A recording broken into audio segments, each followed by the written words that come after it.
పచ్చని పొలాలు మరియు మెలికలు తిరిగిన మట్టి రోడ్ల మధ్య ఉన్న ఒక చిన్న గ్రామంలో రాహుల్ అనే బాలుడు నివసించేవాడు. వారిది పేద కుటుంబం, కాని వారు తమ జీవితాన్ని సరళంగా మరియు నిజాయితీగా గడపడానికి ఎంతో కష్టపడి పనిచేసేవారు. రాహుల్ తండ్రి ప్రతాప్ ప్రతిరోజూ ఉదయం సూర్యోదయానికి ముందే 5 గంటలకు నిద్రలేచేవారు. ఆయన ఆవులకు మేత వేసి, పంటలకు నీరు పెట్టి, ఆ రోజు పని కోసం పొలాలను సిద్ధం చేసేవారు. ఆయన చేతులు గరుకుగా ఉండేవి మరియు నడుము నొప్పిగా ఉండేది, కాని ఆయన ఎప్పుడూ ఫిర్యాదు చేసేవారు కాదు. రాహుల్ తరచుగా గుమ్మం దగ్గర నిల్చుని, ఆసక్తిగా మరియు నిద్రమత్తులో ఆయన్ను చూసేవాడు. తన తండ్రి అంత ఉదయాన్నే ఎలా నిద్రలేస్తారు, ఇంకా ముఖంపై చిరునవ్వుతో ఎలా ఉంటారు అని అతను ఆశ్చర్యపోయేవాడు. ఒకరోజు ఉదయం, తన కుతూహలాన్ని ఆపుకోలేక, రాహుల్ తన తండ్రిని ఇలా అడిగాడు, నాన్నా, మీరు రోజూ ఇంత త్వరగా ఎందుకు నిద్రలేస్తారు? అందరిలాగా మీరెందుకు పడుకోరు?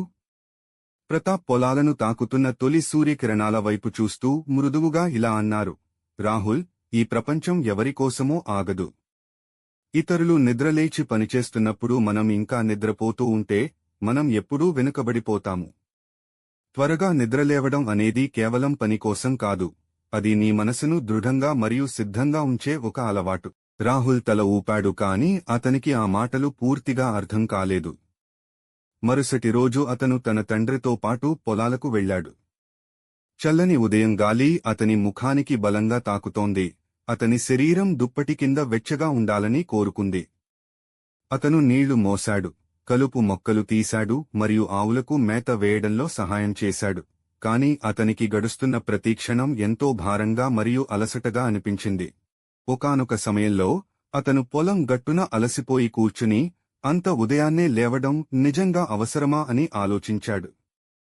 అప్పుడే గ్రామ గుడి దగ్గర ఉన్న పాత మామిడి చెట్టు దాటుతుండగా, అక్కడ వారికోసమే వేచి చూస్తున్నట్లు గురువుగారు కూర్చుని ఉన్నారు. ఆయన కళ్ళు ప్రశాంతంగా ఉన్నాయి. ఆయన ఉనికి అక్కడి వాతావరణాన్ని నిశ్శబ్దంగా మరియు హాయిగా మార్చింది. ప్రతాప్ ఆయనను పలకరించాడు. రాహుల్ తల వంచి నమస్కరించాడు. గురువుగారు రాహుల్ వైపు ఆప్యాయంగా చిరునవ్వుతో చూశారు. నాయనా, ఎందుకు అంత అలసిపోయినట్లు కనిపిస్తున్నావు అని అడిగారు. రాహుల్ నిట్టూర్చాడు. గురువుగారు, నేను మా నాన్నకు సహాయం చేయాలనుకుంటున్నాను, కాని అంత ఉదయాన్నే లేవడం చాలా కష్టంగా ఉంది. నేను తగినంత చేయడం లేదనిపిస్తోంది. నేను బలంగా ఉండాలనుకుంటున్నాను, కాని నా శరీరం బలహీనంగా ఉంది. ఆ పనికి నా చేతులు చాలా చిన్నవిగా అనిపిస్తున్నాయి. గురువుగారి కళ్లలో దయ కనిపించింది. రాహుల్, రా, నా దగ్గర కూర్చో. నీకు ఏమనిపిస్తుందో అంతా చెప్పు అన్నారు.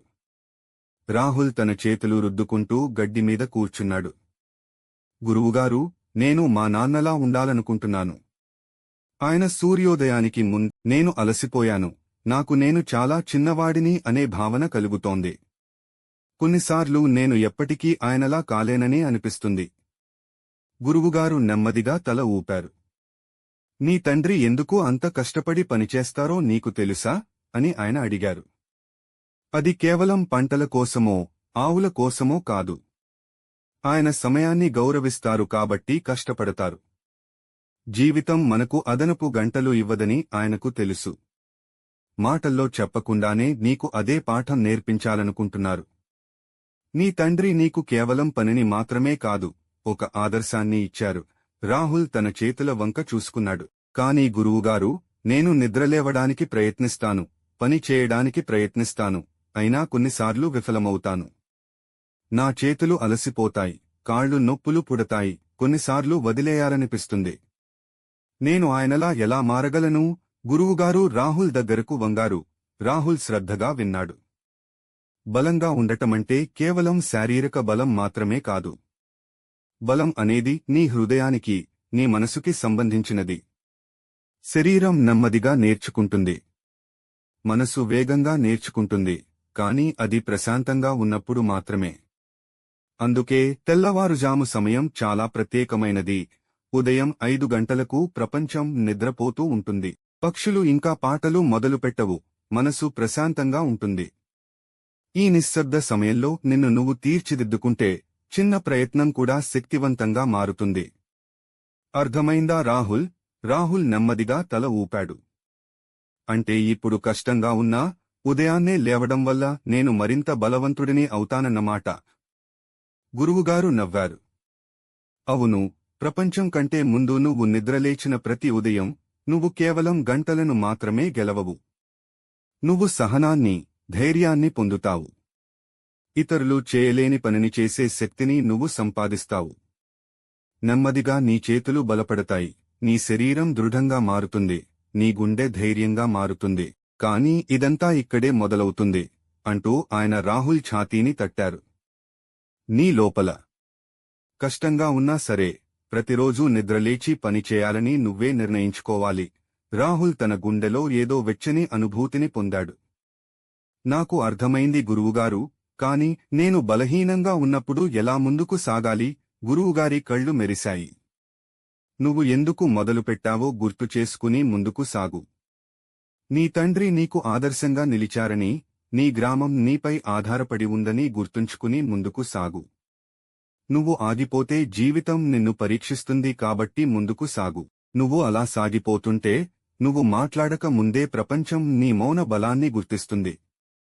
ఆ రోజు నుండి రాహుల్ ప్రతి ఉదయం 5 గంటలకు నిద్రలేవడం మొదలుపెట్టాడు. మొదట్లో అది కష్టంగా ఉండేది.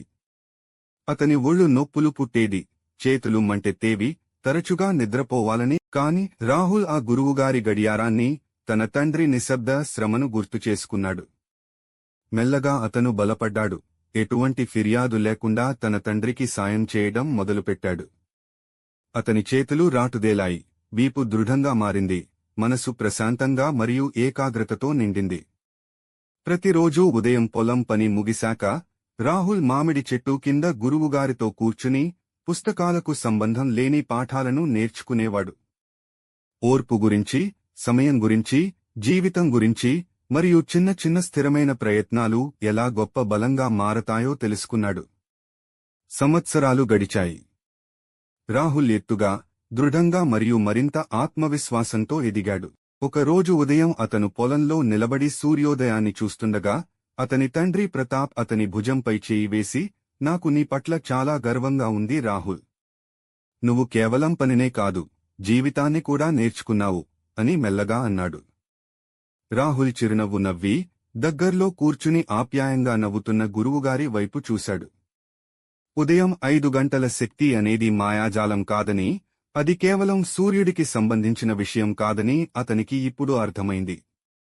అది నిశ్శబ్ద శ్రమ, చిన్న చిన్న నిర్ణయాలు మరియు మనిషిని అంతర్గతంగా దృఢపరిచే క్రమశిక్షణకు సంబంధించిన విషయం. జీవితం తనను ఎక్కడికి తీసుకువెళ్లినా ఈ పాఠాన్ని ఎప్పటికీ మర్చిపోకూడదని రాహుల్ తెలుసుకున్నాడు. ఎప్పుడూ కష్టపడి పనిచేయాలని, తనకు దారి చూపిన వారి